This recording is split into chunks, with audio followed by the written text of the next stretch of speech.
The distant peal of thunder rolled over the horizon as Flora Knightley stared down at the foreclosure notice in her trembling hands, the stark black lettering swimming before her tear-filled eyes. 3 months.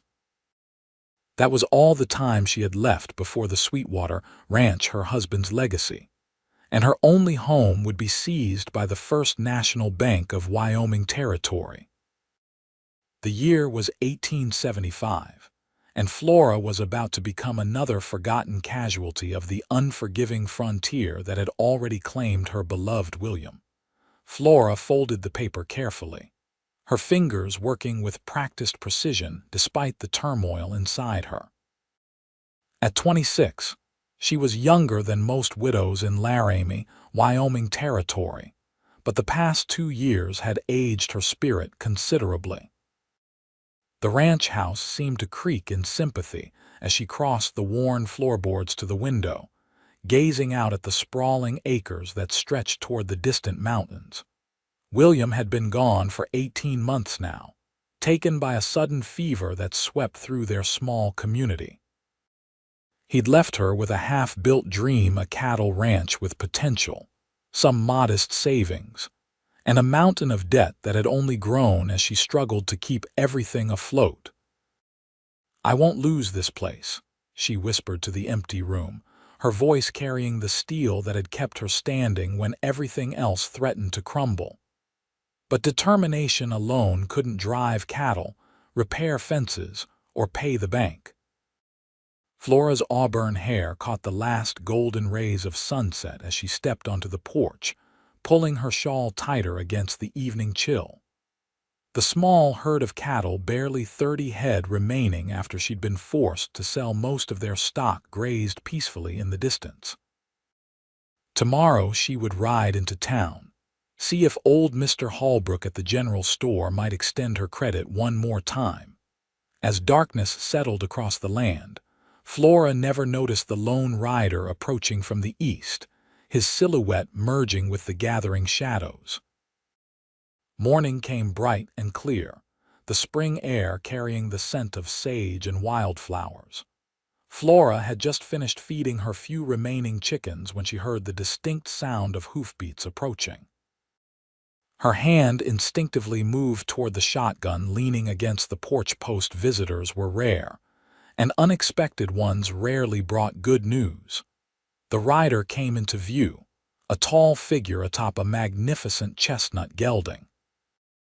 He rode with the easy confidence of a man who had spent his life in the saddle. As he drew closer, Flora could make out his features, strong jawline shadowed with several days' worth of beard, sun-weathered skin, and eyes that seemed to take in everything at once. He wasn't wearing the traditional black of a bank man or tax collector, which eased her worry somewhat. "Morning, madam," he called, touching the brim of his hat respectfully as he reined his horse to a stop a polite distance from the house. "Name's Ethan Archer. I'm looking for work and shelter, if you've got either to spare." Flora studied him carefully. His clothes were worn but clean, his saddle good quality though well used. The rifle in his scabbard looked well maintained, and there was no visible gun on his hip, unusual for a drifter. "I'm afraid I can't help you, Mr. Archer," she replied, keeping her voice steady. "I'm not hiring. The Billings Ranch 10 miles west might need hands for the spring roundup." Ethan Archer dismounted with fluid grace, keeping his hands visible. "Passed by there yesterday. They've got all the help they need." His eyes traveled over the property, noting the sagging fence line, the small herd in the distance, the barn that needed repairs. "Forgive my boldness, madam, but it looks like you could use an extra pair of hands around here." "What I need and what I can afford are 2 different matters," Flora said plainly. "I appreciate your interest, but as you can see, this isn't exactly a thriving operation." "I'm not asking for much," he said, his voice carrying a sincerity that caught her attention.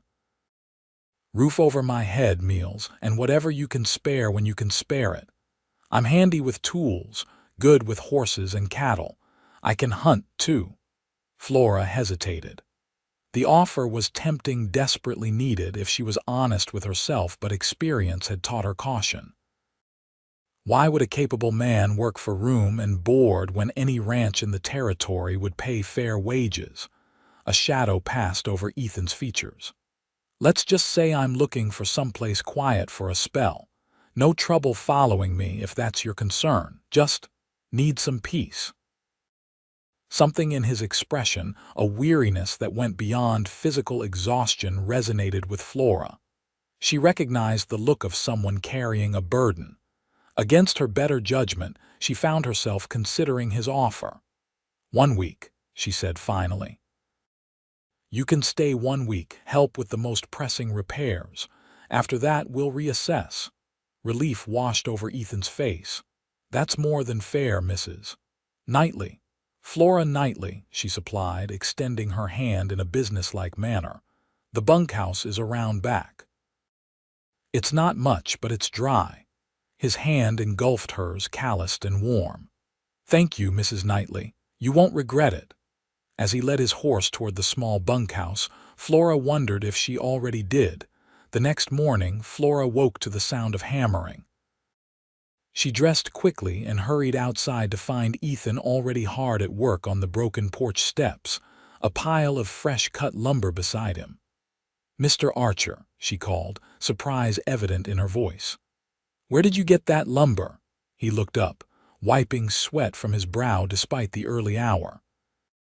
Found some fallen pine near the creek. Figured I'd make use of it. He gestured to the repaired steps. Hope you don't mind. Noticed these were loose when I came by yesterday. I don't mind at all, she said, genuinely impressed by his initiative. But you should have had some breakfast first. Been up since dawn, he explained. Already ate some jerky from my provisions. Didn't want to disturb you, Flora nodded, oddly touched by the consideration. Well, I'm making proper breakfast now. You're welcome to join me when you've finished with those steps.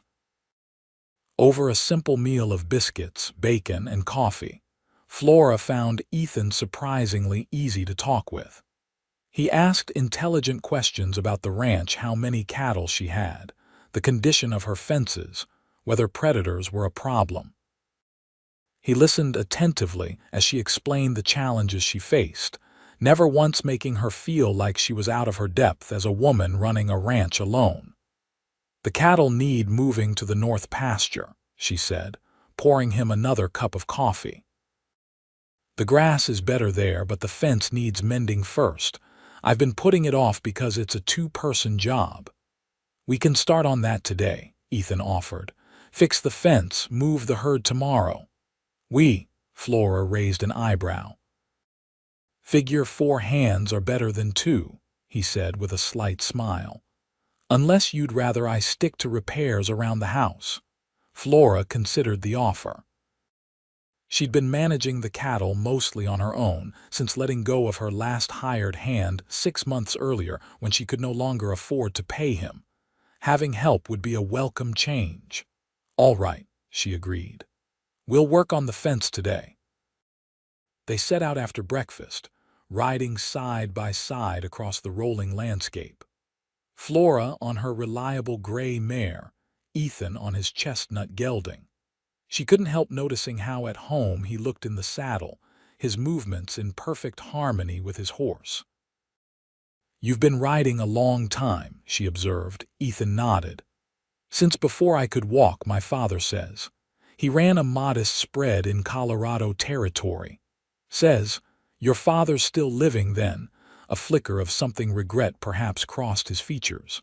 As far as I know. Haven't been back that way in some years. Flora sensed there was more to the story but didn't press.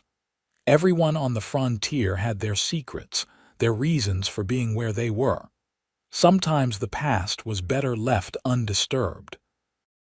They worked well together, Ethan taking on the heavier labor of setting new fence posts while Flora helped string the wire. By midday, they'd made significant progress, enough that Flora felt justified in calling for a break. They sat in the shade of a lone cottonwood tree, sharing water from Flora's canteen and some bread and cheese she'd packed. "How long have you had this place?" Ethan asked, stretching his long legs out before him. "My husband William and I came here 7 years ago, right after we married," Flora replied, her eyes scanning the landscape with both pride and sorrow. "He had big dreams for this land, called it Sweetwater Ranch because of the creek that runs through the property. Was a good choice. Land has potential." "It does," she agreed. "William was building something special. Then 2 winters ago there was sickness in town. He went to help the doctor. He was good with medicines, knew which herbs helped with fever, but he caught it himself." She paused, swallowing hard. "He never recovered." Ethan was quiet for a moment. "I'm sorry for your loss, Mrs. Knightley." "Thank you," she said simply, appreciating that he didn't offer empty platitudes. "Since then, it's been a struggle to keep up with everything. The bank in Laramie holds the mortgage. They've been patient, but—" She hesitated, unsure why she was confiding in this virtual stranger.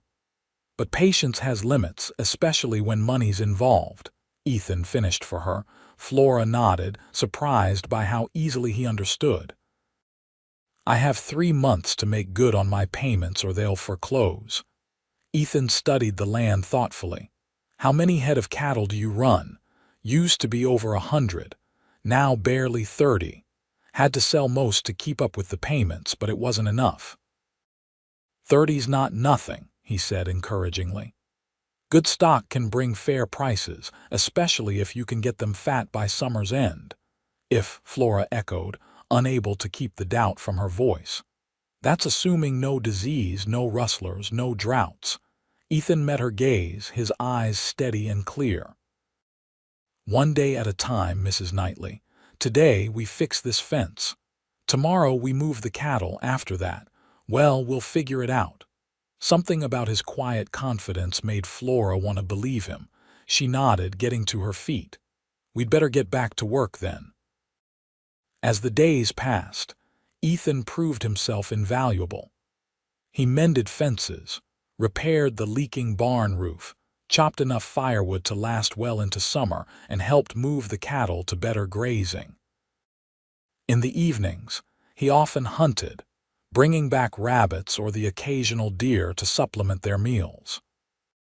Flora found herself growing accustomed to his presence, the sound of his footsteps on the porch, the low humming he did when he worked, the rich aroma of the coffee he brewed each morning before she awoke. She began to notice other things too, the way the corners of his eyes crinkled when he smiled, how he always remembered to wipe his boots before entering the house, the gentleness with which he treated her elderly sheepdog, Max. A week turned into 2, then 3. Flora never formally extended Ethan's stay. It simply became understood that he would remain. She began paying him a small wage from her dwindling savings, insisting despite his protests. One evening, as they sat on the porch watching the sunset paint the sky in brilliant oranges and pinks, Flora broached the subject that had been on her mind.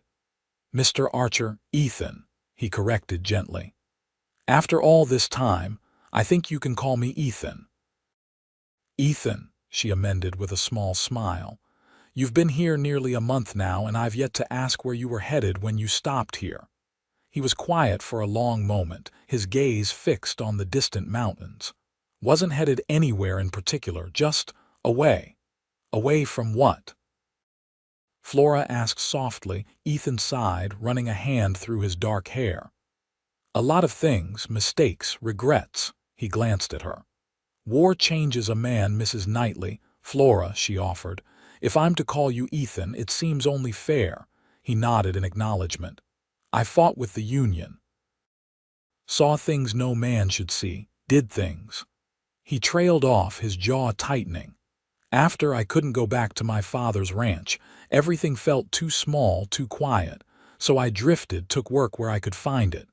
"Is that all?" Flora asked, sensing there was more to his story. Ethan's expression darkened. "There was a woman. Thought we'd build a life together, but she married someone else while I was away fighting. Can't blame her. 3 years is a long time to wait with no certainty of return. Flora understood heartbreak all too well. I'm sorry. Don't be. It was years ago now. He shifted, his expression lightening somewhat. Besides, if things had gone differently, I wouldn't be sitting here enjoying this fine Wyoming sunset. The way he looked at her then with warmth, and something deeper sent an unexpected flutter through Flora's chest. It had been so long since she'd felt anything like it that she almost didn't recognize the feeling. She looked away quickly, suddenly self-conscious. "It's getting late," she said, rising from her chair. "I should turn in." "Flora," Ethan said, standing as well, "I want you to know I'm grateful. For the work, the roof over my head, but mostly for the chance to be part of something worthwhile again." His sincerity touched her deeply. "You've been a godsend, Ethan. I don't know how I would have managed these past weeks without you." They stood there for a moment, the air between them charged with unspoken feelings, before Flora bid him good night and retreated into the house. As she prepared for bed, she found herself thinking of William, his kind eyes, his gentle hands, his unwavering belief in their future together. For the first time, the memories brought comfort rather than pain, as if he were somehow giving her permission to move forward. The next day brought trouble in the form of Mr. Hargrove, the bank representative from Laramie. He arrived unannounced, his expensive suit and polished boots marking him as a city man despite his efforts to appear comfortable on horseback. Flora was in the garden when he rode up, Ethan working nearby on repairing a wagon wheel. She straightened, wiping her hands on her apron as the banker dismounted. "Mrs. Knightley," Hargrove greeted with professional courtesy, "I apologize for the unexpected visit." "Mr. Hargrove," she nodded, "what brings you all the way out here? The payment isn't due for another 8 weeks. The banker glanced at Ethan, who had set down his tools and moved closer to Flora, a protective gesture that didn't go unnoticed. "I'm afraid there's been a change in circumstances," Hargrove said, his tone apologetic but firm. "The bank has been acquired by Western Financial Trust out of Denver. They're reviewing all outstanding loans, and yours has been flagged for immediate action." Flora felt the blood drain from her face. "What does that mean exactly?" "It means they've shortened the timeline for repayment. Instead of 3 months, you have until the end of this month to make good on your arrears." "That's less than 3 weeks," Flora exclaimed. "That's impossible, and you know it, Mr. Hargrove. The agreement was for 3 months. Hargrove had the decency to look uncomfortable. "I understand your frustration, Mrs. Knightley, but my hands are tied. The new owners want to clear what they consider high-risk investments from their books." "High risk," Ethan interjected, his voice controlled but edged with anger. "This is one of the finest pieces of grazing land in the territory." "And you are?" Hargrove asked, eyebrow raised. "Ethan Archer. I work for Mrs. Knightley." The banker nodded dismissively.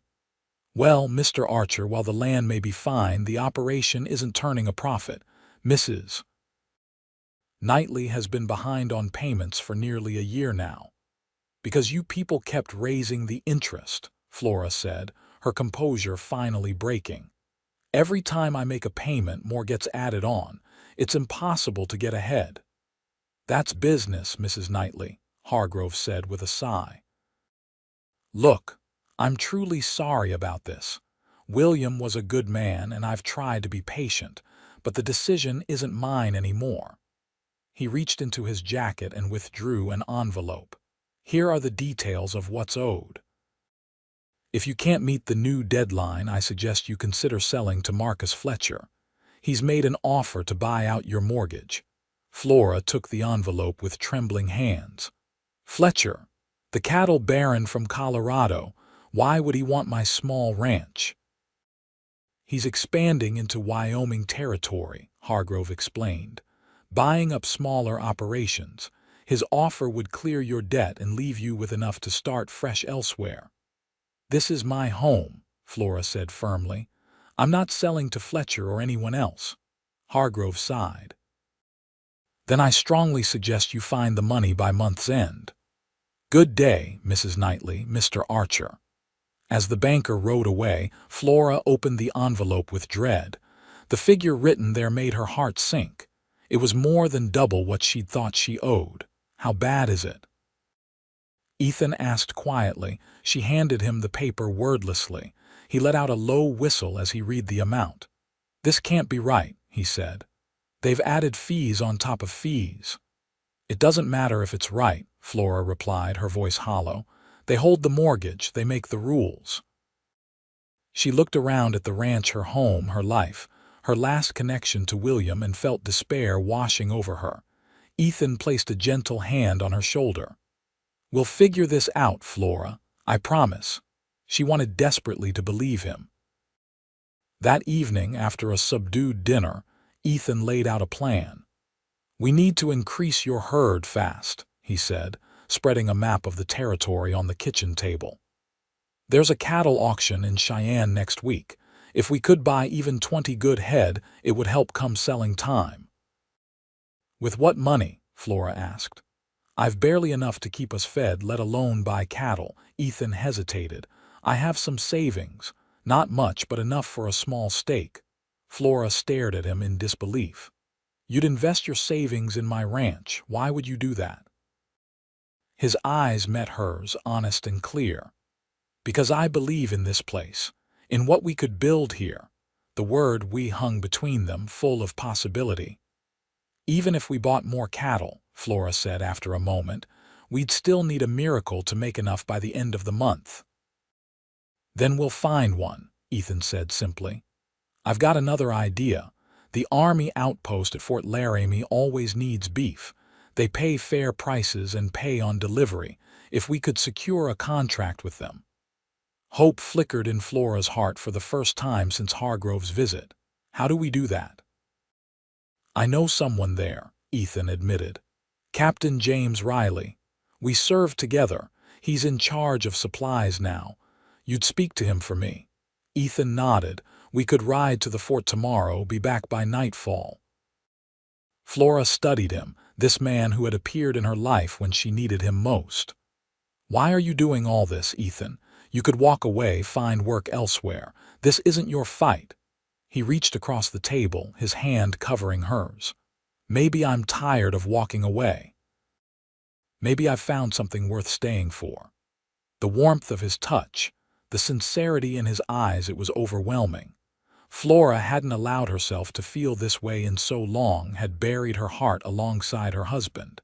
Yet here it was, beating strong and sure beneath Ethan's gaze. "Ethan, she began, but he gently squeezed her hand. "You don't have to say anything," he assured her. "Just know that I'm here for as long as you want me to be." The next morning dawned clear and cool, a perfect day for the ride to Fort Laramie. Flora dressed in her best riding clothes, a navy skirt and white blouse that had seen better days but were still presentable. She pinned her auburn hair up neatly, studying her reflection in the small mirror.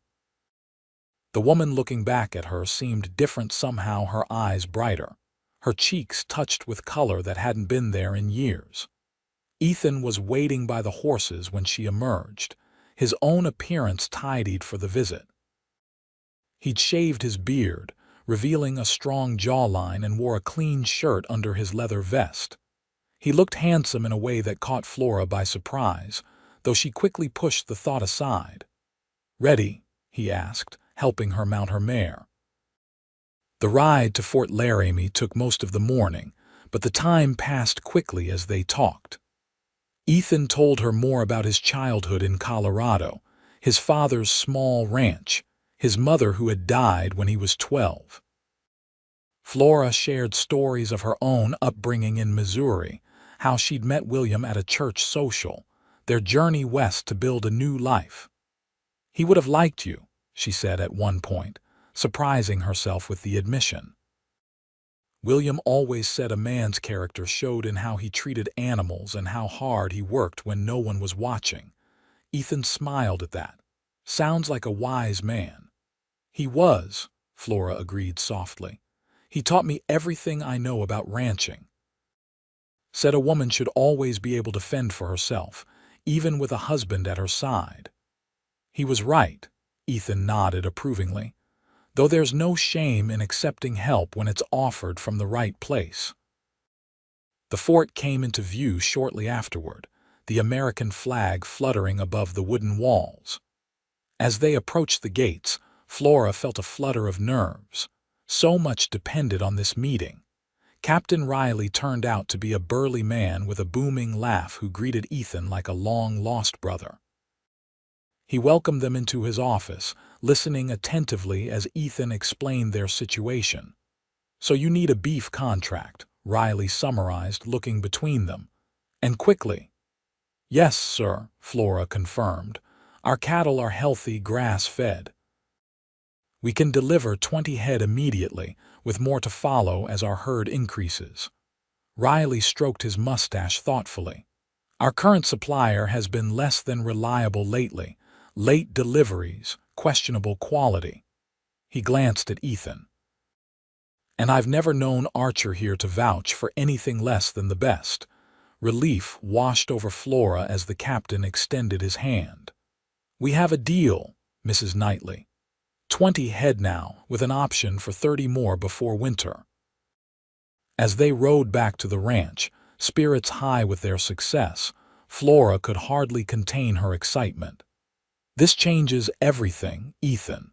With the Army contract and your idea to increase the herd, we might actually save the ranch." "There's still the matter of the immediate payment to the bank," he reminded her gently. "The Army will pay well, but not until we deliver the cattle." "I know," she sighed, "but it's a start." They were within sight of the ranch when they noticed the dust cloud rising from the direction of the main house.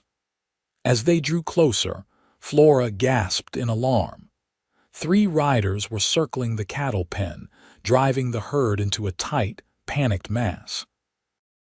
"Rustlers," Ethan growled, urging his horse into a gallop.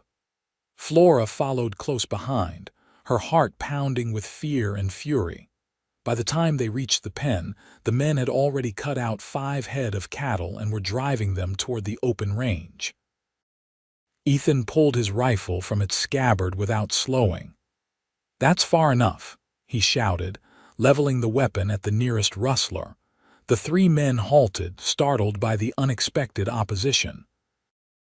They were rough-looking characters, the kind that drifted through territories taking what wasn't theirs. "This ain't your concern, mister," the apparent leader called back. "Best ride on." "Those cattle belong to Sweetwater Ranch," Ethan replied, his voice steady. "And you're trespassing." The rustlers exchanged glances, clearly reassessing the situation. They'd expected an easy target, a widow's undefended ranch, not an armed man willing to fight. "There's 3 of us and only 1 of you," the leader pointed out. Flora moved her mare forward, her father's old revolver now in her hand. 2, she corrected firmly. For a tense moment, no one moved. Then the leader spat on the ground in disgust. "Ain't worth dying over a few scrawny cows," he muttered. "Let's go, boys." They wheeled their horses around and galloped away, leaving the scattered cattle behind. Flora let out a breath she hadn't realized she was holding, her hand shaking slightly as she lowered the revolver. Ethan rode to her side, concern etched on his face. "Are you all right?" She nodded, adrenaline still coursing through her veins. "Just angry, if we hadn't come back when we did." "But we did," he reminded her. "And now we know to be more vigilant. I'll sleep in the barn tonight, keep watch."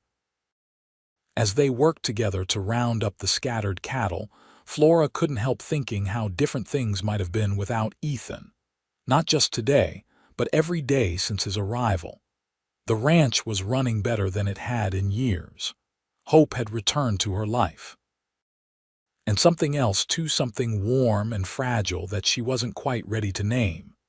That night, after checking that Ethan was comfortable in the barn with plenty of blankets, Flora sat alone by the fire, William's wedding band in her palm. She'd worn it on a chain around her neck since his death, unable to part with this last physical connection to him. "I miss you," she whispered to the empty room. "Every day, but I think you'd want me to be happy, to keep living." She closed her fingers around the ring, feeling its familiar weight. "I'm going to save our ranch, William. And then I'm going to find a way to live again, not just survive." In the quiet of the night, it felt like a promise to William, to herself, and maybe, just maybe, to the future. The next few days were a whirlwind of activity. Ethan rode to Cheyenne for the cattle auction while Flora stayed behind, keeping watch over the ranch and preparing for the army delivery. When he returned, he brought not only 15 new head of cattle purchased with his savings, but also news that made Flora's heart sink. Marcus Fletcher was at the auction, he reported as they sat at the kitchen table that evening. "He's buying up every available head in the territory. And he's not being subtle about his intentions." "Which are?" Flora asked, though she suspected she already knew. "To squeeze out smaller ranchers, control the market." Ethan's expression was grim. "I heard him telling his foreman they'd be acquiring Sweetwater Ranch by month's end, one way or another." Flora felt a chill run through her. "He sounded that certain." "He did." Ethan hesitated before continuing. "There's more. Fletcher and Hargrove seemed mighty familiar with each other. I'm thinking the bank's new ownership might not be a coincidence." The implications were clear. This wasn't just business, it was a deliberate attempt to take her land. "That's why they shortened the deadline," Flora realized. "They never intended to give me a fair chance." "Seems that way," Ethan agreed, his jaw tight with anger. "Fletcher's building an empire and your ranch sits right where he wants to expand." Flora's initial despair quickly gave way to determination. "Well, he can't have it. This is my home, my land. I won't let some cattle baron bully me off it." Ethan smiled at her fiery response. "That's the spirit, and you're not alone in this fight." The warmth of his support bolstered her courage. "No," she agreed softly, "I'm not alone anymore." The next morning, they drove 20 head of cattle to Fort Laramie as promised. Captain Riley inspected the herd personally, pronouncing himself more than satisfied with the quality. The payment in cash was enough to make a substantial dent in what they owed the bank. "It's not the full amount," Flora said as they rode back, the money secured in Ethan's saddlebags for safety. "But it's a start." "We'll get there," Ethan assured her. "The new cattle will fetch good prices, and the remaining army deliveries will help." His confidence was infectious, and Flora found herself believing it might actually be possible to save her ranch. For the first time in years, she allowed herself to think beyond mere survival, to imagine a future where Sweetwater thrived again, perhaps with Ethan by her side. The thought both thrilled and terrified her. She'd loved William with all her heart, had never imagined loving another. Yet here was Ethan, steadfast and kind, awakening feelings she'd thought long buried. Was it a betrayal to consider opening her heart again? Or was it, as she'd told William's memory, simply living? These questions occupied her mind as they neared the ranch, only to be abruptly interrupted by the sight of smoke rising from the direction of the barn. "Fire!" Ethan shouted, spurring his horse into a gallop. Flora's heart leaped to her throat as she followed, fears for her home eclipsing all other thoughts. When they reached the ranch, they found the barn engulfed in flames, the dry wood burning furiously in the afternoon heat. Ethan leaped from his horse, running toward the well. "Get the buckets," he called to Flora. "We might still save part of it." For the next hour, they battled the blaze with grim determination, forming a 2-person bucket brigade from the well to the barn. By the time they managed to bring the fire under control, Half the structure was gone, the roof collapsed in a smoldering heap. Exhausted and smoke-stained, Flora sank to the ground, staring at the ruins in disbelief. "How could this happen?" she whispered. Ethan knelt beside her, his expression troubled. "This wasn't an accident, Flora. Look." He pointed to the remains of a kerosene can near what had been the barn door. "Someone started this deliberately." Cold fury replaced Flora's shock. "Fletcher," she said with certainty. "He thinks he can scare me off my land." Ethan nodded grimly. "Likely so, but he's underestimated you and us." He helped her to her feet, his hands gentle despite the anger evident in his eyes. "We'll rebuild," he promised. "Better than before, but first let's get you cleaned up and rested. We've had a long day." Later that evening, as Flora sat on the porch watching the last wisps of smoke dissipate into the twilight, Ethan joined her, carrying 2 cups of coffee. He'd washed up and changed his clothes, but weariness still lined his face. "Thank you," she said, accepting the steaming cup. "For everything today, the cattle drive, the fire, all of it." "No need for thanks," he replied, settling into the chair beside her. "I told you before, I'm in this with you." Flora studied him over the rim of her cup. "Why, Ethan, truly. You could have moved on weeks ago, found paid work elsewhere. Instead, you're fighting someone else's battle, risking who knows what against a powerful man like Fletcher." Ethan was quiet for a long moment, his gaze fixed on the distant mountains. When he finally spoke, his voice was low and filled with emotion. "After the war, I drifted from place to place, never staying long. Thought that's what freedom was, no ties, no responsibilities." He turned to look at her, his eyes reflecting the fading light. "But it was lonely. Empty. When I rode up to your ranch that day, I wasn't looking for work, I was looking for meaning." "And did you find it?" Flora asked softly. His smile was gentle. "I found something better. I found you." The simple declaration hung in the air between them, honest and unadorned. Flora felt her heartbeat quicken, a warmth spreading through her chest that had nothing to do with the coffee in her hands. "Ethan, she began, but words failed her. He reached over, taking her free hand in his. "You don't have to say anything. I know you loved your husband, still love him. I'm not asking to replace that. I just want you to know that I care for you, Flora, deeply." Tears pricked at her eyes, not of sadness but of an overwhelming mix of emotions. "I care for you too," she whispered. "More than I thought possible." The confession felt both terrifying and liberating. For so long, she'd kept her heart locked away, protecting it from further pain. Yet here she was, offering a piece of it to this man who had ridden into her life like an answer to an unspoken prayer. Ethan's thumb traced gentle circles on the back of her hand, his touch both respectful and intimate. "Whatever happens with the ranch, with Fletcher, we'll face it together, if you'll have me." "I will," Flora replied, her voice stronger now. "Together." As the last light faded from the sky, they sat in comfortable silence, hands entwined, the promise of tomorrow stretching before them like the vast Wyoming horizon. The following week passed in a blur of activity. Using lumber salvaged from the burned barn and fresh timber from the nearby hills, Ethan began rebuilding the structure, enlisting the help of 2 friendly neighboring ranchers who had no love for Marcus Fletcher and his expanding empire. Flora divided her time between caring for the cattle, maintaining the house, and making trips into Laramie to gather information about Fletcher's operations.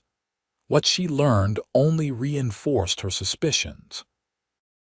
Fletcher had indeed purchased the bank that held her mortgage, installing his own people in key positions. The hastened foreclosure was part of a larger pattern. Several small ranchers in the area had recently lost their land under similar circumstances. "He's creating a monopoly," Flora explained to Ethan over dinner, controlling not just the cattle market but the very land itself. Ethan nodded grimly. It's happening all over the West, big money pushing out the little folks.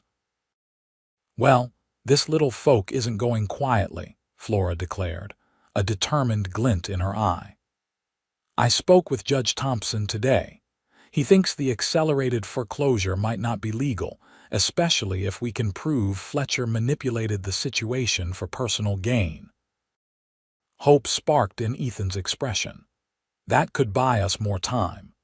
Exactly. The judge issued a temporary stay while he reviews the case.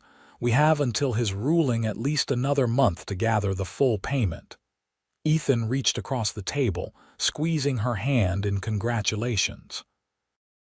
Flora Knightley, you are a force of nature. She smiled, warming under his praise. I'm just protecting what's mine. His eyes held hers, intense and full of feeling. Yes, you are.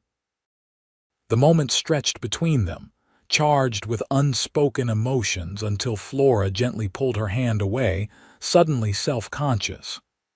There's apple pie for dessert, she said, rising to fetch it. Ethan watched her move about the kitchen, a smile playing at his lips. You know, he said conversationally, I've been thinking about the North Pasture. Oh, Flora glanced over her shoulder as she cut the pie. It's good grazing land, but it could be better. If we diverted some water from the creek, planted alfalfa in the lower section, we could fatten the cattle faster, maybe even winter them there.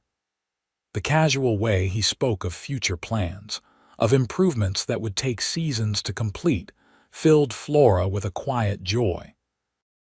He was thinking beyond the current crisis, envisioning a future here with her. That's a fine idea, she agreed, returning with 2 plates of pie. William always talked about doing something similar. He had good instincts, Ethan said, accepting his dessert with thanks. This place has incredible potential. They ate in companionable silence for a few minutes before Flora spoke again. Ethan, there's something I've been meaning to ask. If when we save the ranch, what then? He set down his fork, meeting her gaze directly. That depends. On what? On whether there's a place for me here, not just as a hired hand, but... He paused, choosing his words carefully, but as a partner, in all ways. Flora's heart quickened at the implication. Are you proposing a business arrangement, Mr. Archer? She asked, though she knew very well he wasn't. A slow smile spread across his face. I think we both know I'm proposing something more personal than business, Mrs. Knightley. She couldn't help returning his smile, even as nervousness fluttered in her stomach. You should know I'm stubborn, set in my ways, and not always easy to get along with. I've noticed, he replied, his eyes twinkling with amusement, and I admire you all the more for it. Flora took a deep breath, gathering her courage. I care for you, Ethan, more than I thought possible after William, but this is all happening so fast. He nodded, understanding. We have time, Flora. I'm not going anywhere. He reached across the table, taking her hand once more. I just wanted you to know where I stand, how I feel. The tenderness in his expression nearly undid her. Thank you, she whispered, for everything.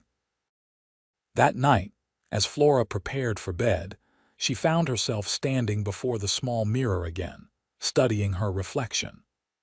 The woman looking back at her was changed not just from the person she'd been when William died, but from who she'd been just months ago when Ethan first arrived. There was life in her eyes again, color in her cheeks, purpose in her bearing. She touched the chain around her neck, William's ring warm against her skin. I'll always love you, she whispered, but I think my heart has room for more. The next morning, Flora woke to the sound of hoofbeats, many of them. She dressed quickly and hurried outside to find Ethan already on the porch, rifle in hand, watching as a group of riders approached from the main road. Fletcher, he said grimly as Flora joined him. And his men. Sure enough, Marcus Fletcher himself led the group, a tall, imposing figure on a magnificent black stallion. 6 ranch hands flanked him, all heavily armed. "Stay behind me," Ethan murmured, but Flora shook her head. "This is my ranch," she replied quietly. "We face him together." The riders halted a respectful distance from the house. Fletcher dismounted with the fluid grace of a lifetime horseman, handing his reins to one of his men. "Mrs. Knightley," he called, removing his hat in a gesture of courtesy that didn't reach his cold eyes. "I hope you don't mind the unexpected visit." "What do you want, Mr. Fletcher?" Flora asked, stepping forward to stand at the edge of the porch, Ethan a solid presence beside her. Fletcher's gaze flicked dismissively over Ethan before returning to Flora. "I'll be direct, Mrs. Knightley. I've come to make you a final offer on your ranch. The bank informs me you've secured a temporary stay on the foreclosure. Clever move, I admit, but delays only postpone the inevitable." "There's nothing inevitable about losing my home," Flora replied evenly. "Especially now that Judge Thompson is investigating the rather suspicious circumstances surrounding the accelerated foreclosure." A flash of annoyance crossed Fletcher's features. "Business dealings are often complex, Mrs. Knightley, but let's set that aside for the moment. I'm prepared to offer you $5,000 for Sweetwater Ranch, a generous sum, considering the circumstances." Flora couldn't help the startled laugh that escaped her. "5,000? This land is worth 3 times that, Mr. Fletcher, as you well know." "Perhaps in better condition with a full herd," he conceded with a shrug. "But given your situation, I believe my offer is more than fair." "Her situation is just fine," Ethan interjected, his voice level but edged with steel. "Sweetwater isn't for sale." Fletcher's eyes narrowed as he studied Ethan more carefully. "And you are Ethan Archer. I'm Mrs. Knightley's partner." The word partner hung in the air, its meaning deliberately ambiguous. Fletcher's mouth curled into a knowing smile. "Ah, I see. Well, Mr. Archer, this matter is between Mrs. Knightley and myself. Her husband's debts are being addressed," Flora cut in firmly. "As I'm sure the bank has informed you, we've already made a substantial payment with more to follow. So unless you've come to discuss water rights or grazing boundaries as a neighbor, I believe our business is concluded." Fletcher's facade of civility slipped, revealing the hard-edged businessman beneath. "You're making a mistake, Mrs. Knightley. I always get what I want one way or another." His gaze shifted meaningfully to the half-rebuilt barn. "Accidents happen on isolated ranches. Cattle disappear. Fires start." "Is that a threat?" Ethan asked quietly, his hand moving imperceptibly closer to his sidearm. Fletcher smiled coldly. "Merely an observation about the dangers of frontier life, especially for a widow trying to manage alone." "She's not alone," Ethan said, stepping forward. "And if anything else happens to Sweetwater Ranch, anything at all, we'll know exactly who's responsible." The two men stared at each other, the tension palpable.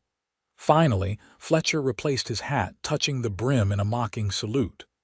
"The offer stands until the end of the month, Mrs. Knightley. After that, well, we'll see what the bank decides."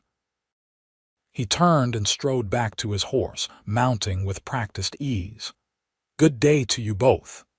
As the riders disappeared down the road, Flora released a shaky breath. "He as much as admitted to the fire," she said, anger and fear mingling in her voice. Ethan nodded grimly. "He's used to getting his way. Men like that don't take kindly to being refused." "What do we do now?" Ethan's expression was determined.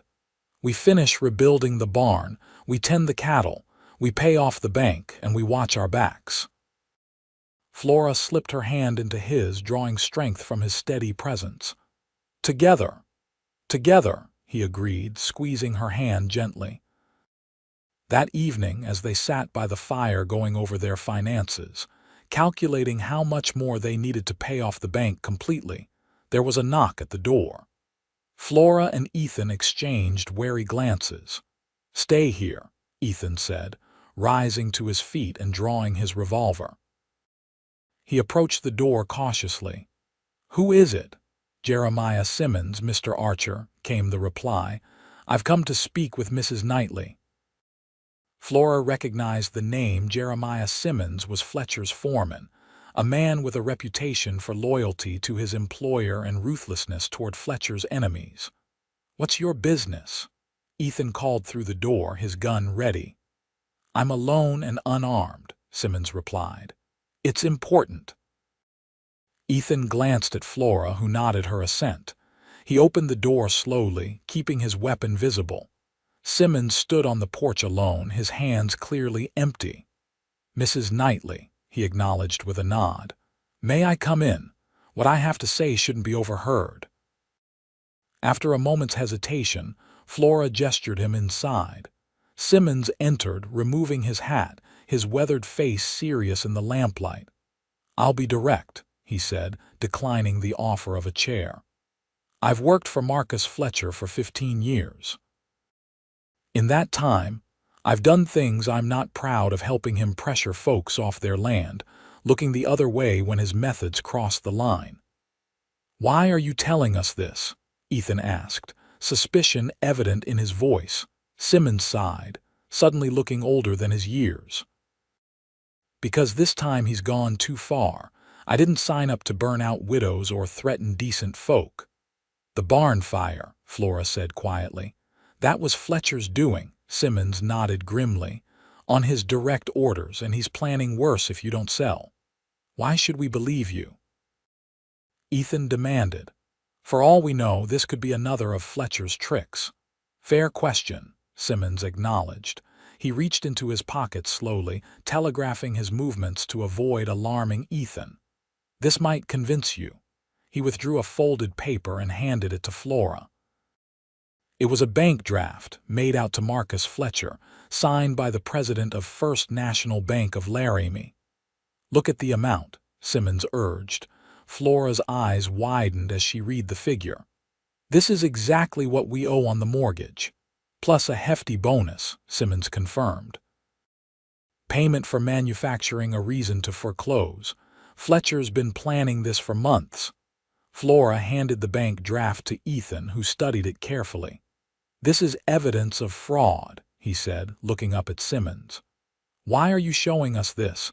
The foreman's expression was somber. "My wife died last winter. Consumption. Before she passed, she made me promise to set things right, to be the man she believed I was." He gestured to the bank draft. "This isn't setting things right. It's theft, plain and simple." Flora's mind was racing. "We could take this to Judge Thompson." "With this evidence, Fletcher would deny everything," Simmons interrupted. "Claim the draft was for legitimate business. His word against mine, and he's got powerful friends." "Then why show us at all?" Ethan asked, still skeptical. "To warn you," Simmons replied simply. "Fletcher's desperate to get your land before the railroad survey is completed. There's talk the new line will cut right through Sweetwater." Flora and Ethan exchanged startled looks. "The railroad," Flora echoed. "Here," Simmons nodded. "That's why he's in such a hurry. Railroad land is worth 10 times what he's offering you." He put his hat back on, moving toward the door.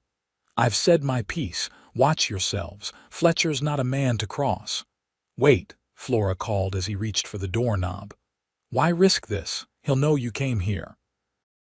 Simmons paused, looking back at her with weary eyes. "Like I said, Mrs. Knightley, a promise to set things right." With that, he stepped out into the night, closing the door quietly behind him. Flora sank into a chair, her mind whirling with this new information. "The railroad," she murmured. "No wonder he's so determined." Ethan knelt beside her, taking her hands in his. "This changes everything, Flora. If the railroad is coming through, not only will your land be worth a fortune, but you'll have access to markets across the country." A spark of excitement kindled in Flora's chest, but caution tempered it. "If Simmons is telling the truth." I believe he is, Ethan said. The details are too specific and it explains Fletcher's urgency. He paused, thinking, we need to confirm the railroad plans. How? The surveys are kept confidential until they're finalized to prevent land speculation. Ethan smiled slowly. I might know someone who could help us with that. An old Army friend works for the Union Pacific now. Hope bloomed in Flora's heart. If we could prove the railroad is coming, then we could secure a loan elsewhere to pay off the bank, Ethan finished. Cut Fletcher out completely. They looked at each other, a new sense of possibility energizing them both. The path forward was still fraught with challenges, but for the first time, victory seemed within reach. I'll ride to Cheyenne tomorrow, Ethan said, his decision made. My contacts should be there. 2 days there, 2 back. I could have answers by the end of the week. Flora nodded, determination strengthening her resolve. And I'll visit Judge Thompson, show him the bank draft. Even if it's not enough to prove Fletcher's scheme, it might convince him to extend the stay until you return. Ethan studied her face, pride evident in his expression. You're remarkable, you know that. Most people would have given up long ago. Not an option, Flora replied simply. This land isn't just acres and buildings, it's my home. Our home, she added softly, the words feeling right as she spoke them. Ethan's eyes warmed at the inclusion. Slowly, giving her time to pull away if she wished, he leaned forward and pressed his lips to hers in a gentle kiss. It was brief but filled with promise, a confirmation of feelings that had been growing between them for weeks. When they parted, Flora felt a blush rise to her cheeks, but she didn't look away. Be careful in Cheyenne, she said. Fletcher has eyes everywhere. I will, he promised. And you watch yourself while I'm gone. Keep the shotgun close. Always do, she assured him with a small smile. They spent the rest of the evening planning, their shared purpose bringing them closer than ever. As they worked, Flora couldn't help reflecting on the strange twists of fate that had brought Ethan to her door that spring day.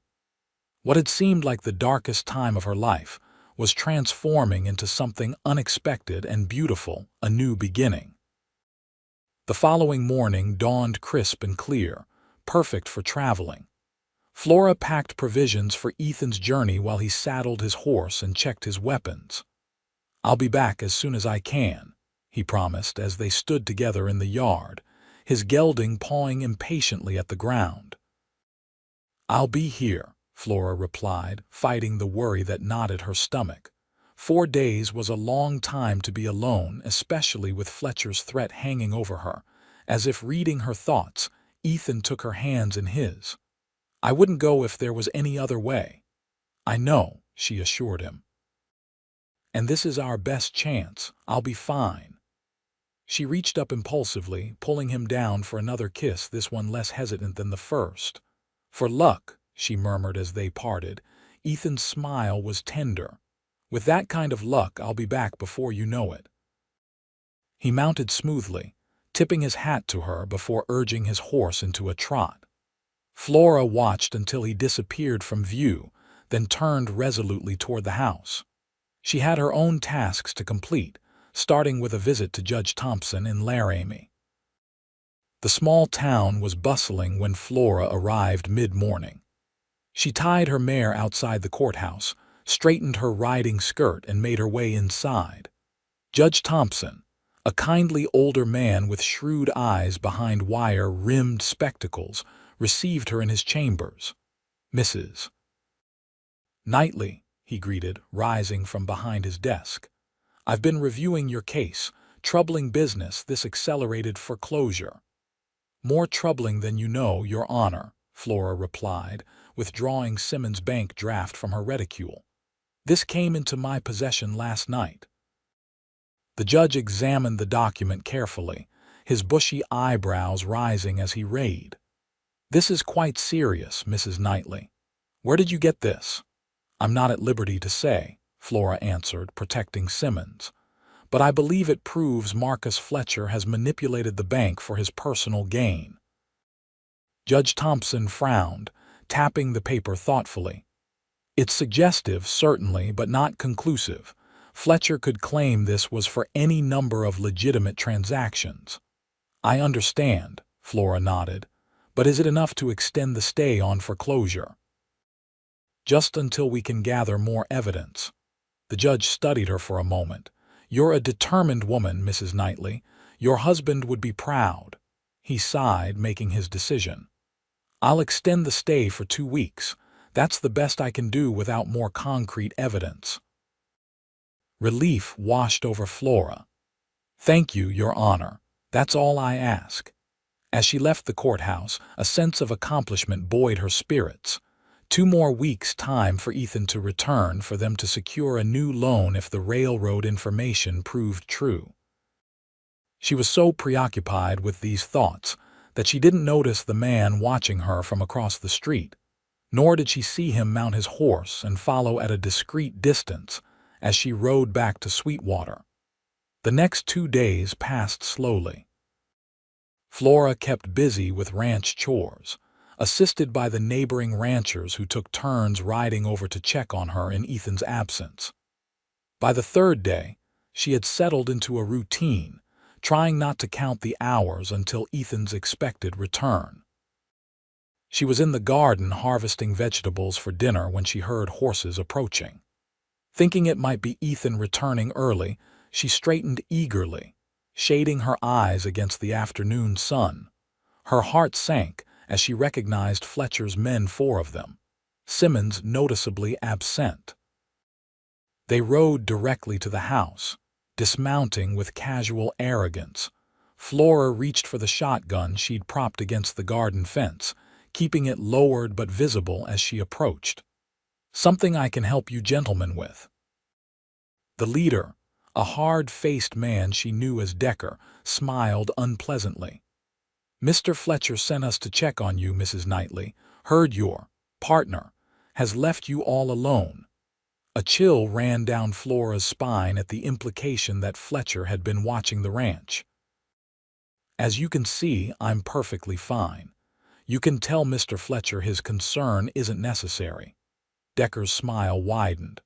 "Oh, he was very insistent that we make sure everything's secure. Mind if we look around? Check the barn, the cattle pens."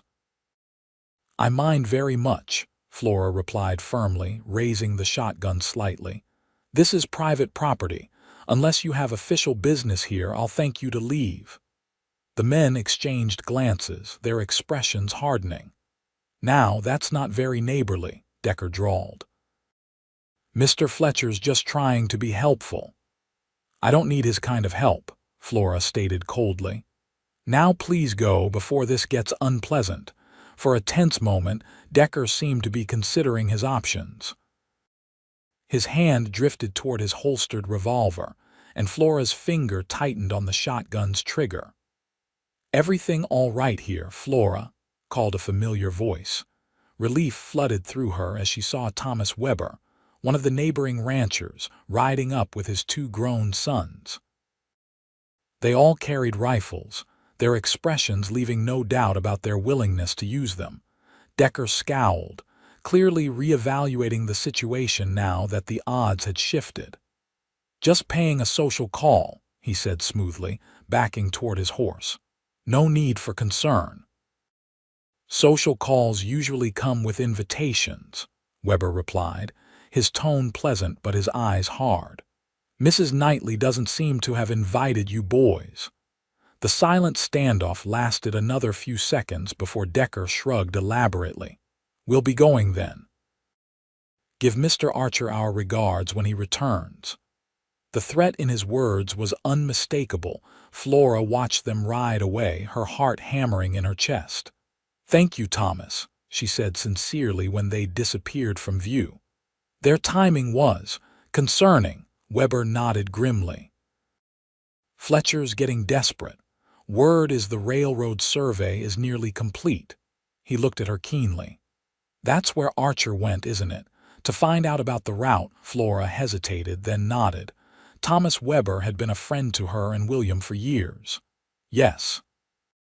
We have reason to believe the line might cross Sweetwater. If that's true, you're sitting on a gold mine, Weber said. And Fletcher knows it. Be careful, Flora. Don't stay here alone tonight. Come back with us to our place until Ethan returns. Though the offer was tempting, Flora shook her head. I appreciate it, Thomas, but I can't leave the ranch undefended. They'd burn it to the ground the minute I was gone. Weber looked unhappy but didn't argue. Then we'll stay with you. The boys and I will set up in the barn. No arguments, he added when she began to protest. William would have done the same for me. Touched by their loyalty, Flora agreed. The Webers' presence brought not just security but companionship, making the wait for Ethan's return more bearable. They helped with chores, shared meals, and kept watch through the night. It was late afternoon on the fourth day when they heard a rider approaching at speed. Flora rushed to the porch, hoping to see Ethan, but instead found Jeremiah Simmons dismounting from a lathered horse. Mrs. Knightley, he called urgently. You need to leave. Now, Thomas Weber emerged from the barn, rifle ready. What's going on, Simmons? Fletcher knows about the railroad survey, Simmons explained breathlessly. Someone in Cheyenne telegraphed him that Archer was asking questions. He's gathering men to come tonight, says he's going to burn you out if you won't sell. Fear clutched at Flora's heart. Where's Ethan? Have you heard anything? Simmons shook his head. Nothing. But Fletcher's sent men to watch the trails if Archer's on his way back. He didn't need to finish the thought. Ethan would be riding into a trap. How many men is Fletcher bringing? Weber asked grimly. At least a dozen, Simmons replied. Too many to fight off. Weber looked to Flora, the decision ultimately hers. We could make a stand or we could leave, try to find Archer on the trail. Flora's mind raced. Abandon the ranch and it would be in ashes by morning. Stay and fight against overwhelming odds and they might all be killed. Neither option was acceptable. We need more men, she said suddenly. Thomas, can you ride to town, get the sheriff? Weber nodded. I can, but it'll take time. Fletcher's likely to get here first. Then we need another plan.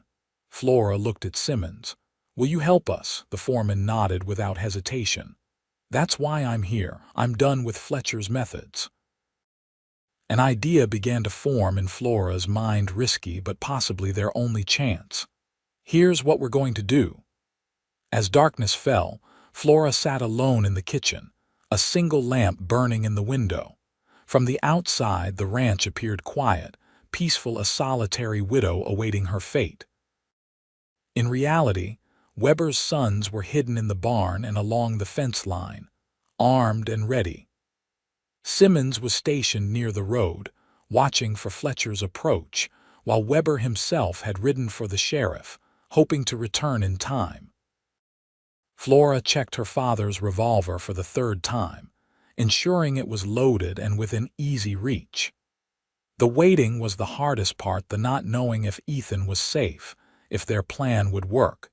If this was the night she would lose everything she'd fought so hard to protect. A sound outside caught her attention, not horses but footsteps on the porch. She tensed, reaching for the revolver when a soft knock came at the door. Flora. Ethan's voice, low and urgent. She rushed to the door, throwing it open to find him standing there, dusty from the trail but wonderfully, gloriously alive.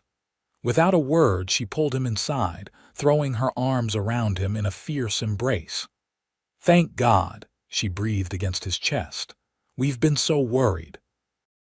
Ethan held her tightly for a moment before gently setting her back to look at her face. What's happened? I saw Simmons on the road. He told me to approach quietly, that Fletcher's men might be watching. Quickly, Flora explained the situation, Fletcher's discovery of Ethan's inquiries, the threat of attack, their preparations. And the railroad, she asked when she'd finished. Did you confirm it? A slow smile spread across Ethan's tired face. I did. The main line will cross the northern edge of Sweetwater. They're planning a station less than a mile from here. Joy surged through Flora, quickly tempered by their current predicament. Then we have even more reason to save this place tonight. Ethan nodded, his expression turning serious. Simmons says Fletcher's bringing a small army. Even with Weber's boys, we're outnumbered. But we have the advantage of surprise, Flora pointed out. They think I'm alone, vulnerable. Ethan studied her face, pride and concern mingling in his gaze. You're many things, Flora Knightley, but vulnerable isn't one of them. He squeezed her hands gently. Still, I don't like the odds if anything happened to you. Nothing will, she assured him with more confidence than she felt. We just need to hold them off until the sheriff arrives. Before Ethan could respond, they heard Simmons' warning whistle from the road. Fletcher and his men were approaching. Ethan quickly extinguished the lamp, plunging the house into darkness. Stay low, he whispered, guiding Flora away from the windows. Let them think you're asleep. They waited in tense silence as the sound of horses grew louder, then stopped. Muffled voices carried through the night air, Fletcher giving orders to his men. From their position near a window, they could make out shadowy figures spreading out around the property. They're surrounding us, Flora whispered. Ethan nodded grimly, checking his revolver. Weber's boys are well hidden. With luck, Fletcher will approach the house first, try to intimidate you before resorting to violence. As if on cue, heavy footsteps sounded on the porch, followed by a loud knock on the door. Mrs. Knightley, Fletcher's voice called, falsely pleasant. I hope I'm not disturbing your evening. I've come to discuss my offer one last time. Flora and Ethan exchanged glances in the darkness. This was the moment their plan hinged on. One moment, Mr. Fletcher, Flora called back, her voice admirably steady. She moved to the door, Ethan positioning himself to the side where he would be hidden when it opened. Taking a deep breath, she pulled the door open just enough to see Fletcher standing on her porch, flanked by Decker and another man. It's rather late for business discussions, she said coolly. Fletcher smiled, the expression not reaching his eyes. Some matters can't wait, I'm afraid. May I come in? I prefer to conduct our business out here, Flora replied, stepping onto the porch and closing the door behind her, leaving Ethan inside as planned. Fletcher raised an eyebrow at her boldness. As you wish. My offer remains the same, $5,000 for the ranch, all debts forgiven. And my answer remains the same, Flora said firmly. Sweetwater is not for sale. Fletcher's false pleasantness faded. I had hoped you'd be reasonable, Mrs. Knightley. It seems I was mistaken. He gestured broadly to the darkened property around them. Look around you. I have men surrounding your ranch. Your hired hand is nowhere to be found. You're alone with no one to help you. Is that a threat, Mr. Fletcher? Flora asked, her hand inching toward the revolver hidden in the folds of her skirt. A statement of fact, he replied coldly. Either sign the deed over to me now, or I can't be responsible for what happens to your property tonight. That sounds remarkably like an admission of arson, came a new voice from the darkness. Fletcher whirled around as Ethan stepped out of the shadows at the end of the porch, his gun trained steadily on the cattle baron. Archer, Fletcher spat. Should have known you'd slither back. Drop your weapons, Ethan commanded, addressing Decker and the other man who had both reached for their guns. Decker sneered, his hand still hovering near his holster. There's 3 of us and only one of you, Archer. 2, Flora corrected, drawing her revolver and aiming it at Decker. And there's Weber's boys in the barn and along the fence line, all with rifles pointed at your men. I'd say the odds aren't in your favor, Mr. Fletcher.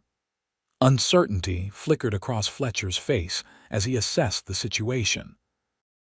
You're bluffing, he decided, though doubt had crept into his voice. Am I? Flora asked calmly. Why don't you call to your men, see if they answer? Fletcher hesitated, then raised his voice. Henson, Jensen, report in. Silence greeted his call, broken only by the night sounds of the ranch. Fletcher's expression darkened with fury as he realized several of his men were indeed unaccounted for, likely already subdued by Weber's sons. This changes nothing, he snarled. You can't watch your back forever, Knightley. One way or another, this ranch will be mine. I don't think so, Fletcher, came yet another voice as Sheriff Patterson emerged from the darkness, Thomas Weber at his side. Hands where I can see them, all of you. Relief washed over Flora at the sight of the lawman. The sheriff approached cautiously, his revolver drawn. Got a telegram from the railroad company today, he announced conversationally. Interesting reading. Seems they've had reports of intimidation against landowners along their proposed route. Your name featured prominently. Fletcher's face contorted with rage. You have no proof of anything, Sheriff. No. The sheriff gestured to Simmons, who stepped forward from the shadows. Your foreman here has plenty to say about fires being set, threats being made, and I've got half a dozen witnesses to tonight's events. He holstered his weapon and produced a pair of handcuffs. Marcus Fletcher, you're under arrest for attempted intimidation, conspiracy to commit arson, and whatever else I can think of by the time we reach town. As the sheriff cuffed Fletcher, Weber and his sons emerged from their hiding places, herding the remaining ranch hands together. Most looked relieved rather than angry, suggesting they'd had little stomach for the night's intended activities. It's over, Flora, Ethan said quietly, coming to stand beside her as Fletcher was led away, still hurling threats and promises of retribution. You've won. She sagged against him, the tension of the past weeks finally catching up with her. We've won, she corrected, looking up at him with shining eyes. I couldn't have done this without you. Ethan's arm tightened around her waist. You're the strongest person I know, Flora Knightley. You'd have found a way with or without me. Perhaps, she conceded with a small smile. But I'm glad I didn't have to. In the days that followed, events moved quickly. With Fletcher in custody and Simmons' testimony, the judge ruled the accelerated foreclosure illegal and reinstated the original terms of Flora's mortgage. The railroad company, eager to secure the land needed for their station, offered a generous easement payment that cleared the remaining debt entirely. Word of the railroad's plans spread rapidly, transforming Sweetwater Ranch from a struggling operation to a property of significant value overnight. Land speculators began appearing in Laramie, but Flora turned away all offers, no matter how tempting. This is our home, she told Ethan as they stood together on the porch one evening, watching the sunset paint the newly harvested fields in gold. I'm not going anywhere. Our home, he repeated softly, taking her hand in his. I like the sound of that. Flora turned to face him, her heart full. I never expected to find love again, she confessed. After William died, I thought that part of my life was over. And now? Ethan asked, his eyes tender as he gazed down at her. Now I know better, she replied simply. My heart has room for both love remembered and love discovered. Ethan drew her closer, his expression solemn. Flora Knightley, I love you. I think I've loved you since the day I rode up and saw you standing on this porch, shotgun in hand, determined to defend what was yours. Will you marry me? Make Sweetwater our ranch in name as well as fact. Tears of joy sprang to Flora's eyes as she reached up to touch his face. Yes, she whispered. With all my heart, yes. Their kiss was sweet and full of promise, a seal on the future they would build together. 3 years later, Sweetwater Station was a thriving community centered around the railroad depot at the northern edge of what was now the Archer Knightley Ranch. The small house had been expanded to accommodate their growing family, 2-year-old William, named for the man whose dream had started it all, and infant Rebecca, who had her mother's auburn hair and her father's determined temperament. The ranch itself had flourished beyond their wildest expectations, with the railroad providing direct access to markets in Chicago and beyond. Their cattle operation had expanded threefold. The alfalfa fields Ethan had envisioned now stretched across the lower pastures, providing winter feed for the growing herd. On a warm summer evening, Flora stood on the porch of their home, watching as Ethan played with little William in the yard, the boy's delighted laughter carrying on the breeze. Rebecca slept peacefully in her arms, tiny fingers curled around the chain Flora still wore William's ring, now joined by her wedding band from Ethan. As she gazed out at the land that had nearly been taken from her, at the family she had found when all seemed lost, Flora felt a profound sense of gratitude. Life on the frontier was never easy, but with love, determination, and a little bit of luck, even the most daunting challenges could be overcome. Ethan looked up, catching her eye with a smile that still made her heart skip a beat. He scooped William up onto his shoulders and crossed the yard to join her. "What are you thinking about, looking so serious?" he asked, leaning in to press a kiss to her forehead. Flora smiled, contentment warming her from within. Just that sometimes the most unexpected journeys lead to the most beautiful destinations. Ethan's eyes softened with understanding. "From the moment I rode up that dusty trail, I knew this place was special. Turns out it wasn't just the land, it was the remarkable woman who called it home." "And now?" Flora asked, echoing his question from years before. "Now it's home for both of us," Ethan replied, his arm circling her waist as they gazed out at the thriving ranch that had brought them together. "For all of us." As the sun dipped below the distant mountains, painting the Wyoming sky in brilliant hues of pink and gold, Flora knew with absolute certainty that this land, this love, this life they'd built together was everything she'd ever wanted and more than she'd dared to dream.